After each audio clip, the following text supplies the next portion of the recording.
Hi, good morning. This is the 7th of November 2013. This is Kojak again, and we are still on the topic of mindset. And today I want to share another term called insight.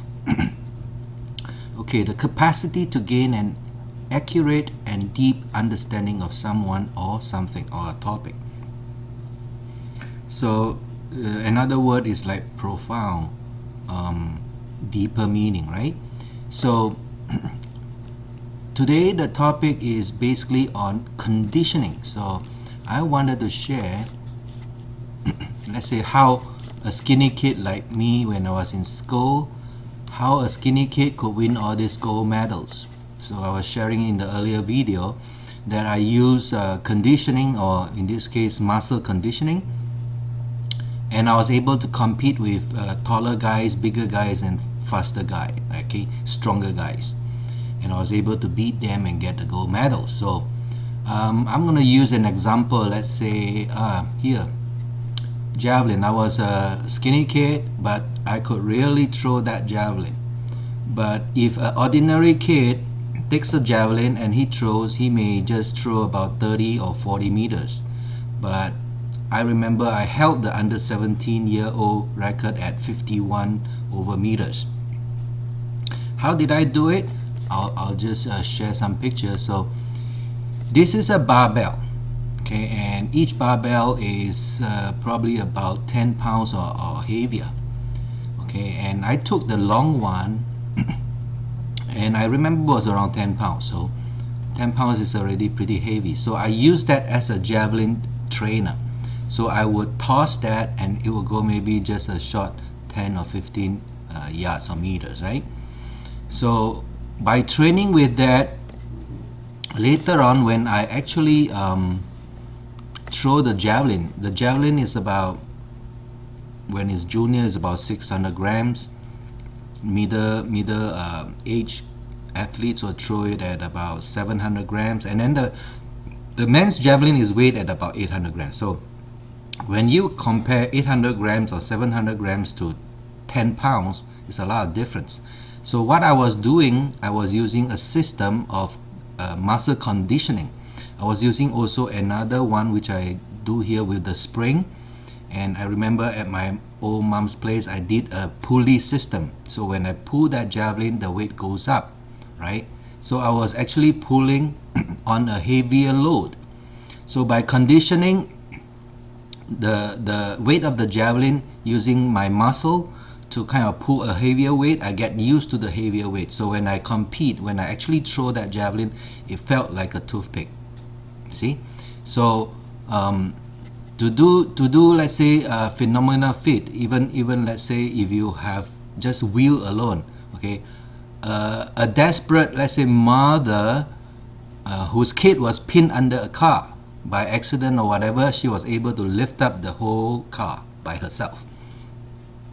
A surge of adrenaline or whatever you call that. But the thing is, you see here, I'm conditioning my muscle to toss that javelin to that distance. So the same thing with a golf swing. Why a LPGA lady at 120 pounds could swing the golf ball to a distance of 275 yards, and some of them even clear 300 yards. Now this is interesting story to tell. I'll come back to this later, but I'll show you the golf the golf swing. So it actually took me about 5 years in order for me to clear over the distance of 300 yards. But I thought it was easy because I could throw the javelin, but you know, it was a completely different kind of a concept thing, and I tried and tried and tried, and only when I discovered the actual technique, how the mechanic works, and it was revealed to be my cousin who could do on par 4, and look at all the equipment I have to go through, all this weighted equipment and everything, okay, then I discovered how to clear 300 yards. I actually went over 300 yards, 320 yards in the long drive contest. Okay, now next, coming back to that story. Okay, so that was for javelin. Now look at this six pack. This six pack is your meat core, so that's very important. So how do you get this? Because I have to do a pole vault event, I have to lift up my whole lower body with ease. So look at how I train. I'm going to show you Roman chair style of sit-up. Now all these picture here are doing it the other way around. They are kind of doing it forward, but I kind of do it this way in my training days. I went backwards. That's not too good for the backbone, but that was what I used to train with. So imagine if I go down this way. Normally the sit-up would just do about 90 degrees, but in this case it's pretty much about 180 degrees what do you call resistance against gravity. So I was able to condition myself to the stage where I start to use weights. Instead of putting your arms behind your back, then you are actually carrying, let's say, a 10-pound weight in front of you, and you are doing sit up with that. Now the sprinters, they are also very fit. So I know of somebody who carried about 50 pounds of weight and do sit up with that. So I don't know if I ever use a 50 pounder, but that's pretty hefty weight to lift.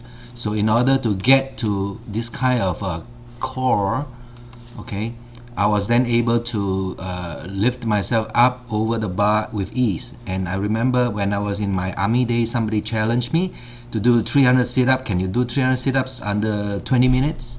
And I did it under 20 minutes. Actually, in 17 minutes, I won that that contest with 1 week's free lunch. Okay, next, oh yeah, then like I said, I was a little guy. I remember one year I took on the challenge of competing in a shot put event. Now, I'm a little guy with a small hand and small wrist. The shot put is usually an iron ball that is too heavy for you to throw, so you have to putt it, you got to push it. So what I did was barbell again.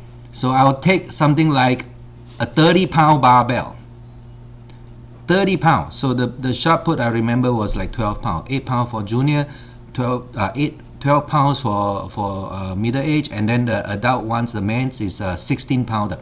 So if I use a 30-pound dumbbell, and all I did was I walk around with the dumbbell around my right side of the chin, and in that putting position.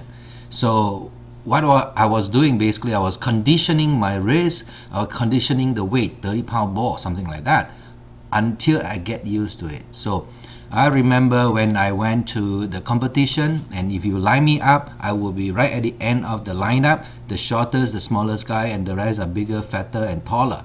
And I almost wanted to give up, but for that event, I came back with the gold medal because of my conditioning. Okay, so conditioning can come in many forms. Now, when I become a technician, I train a lot of people to take a training course, my course, conditioning course, and I help them.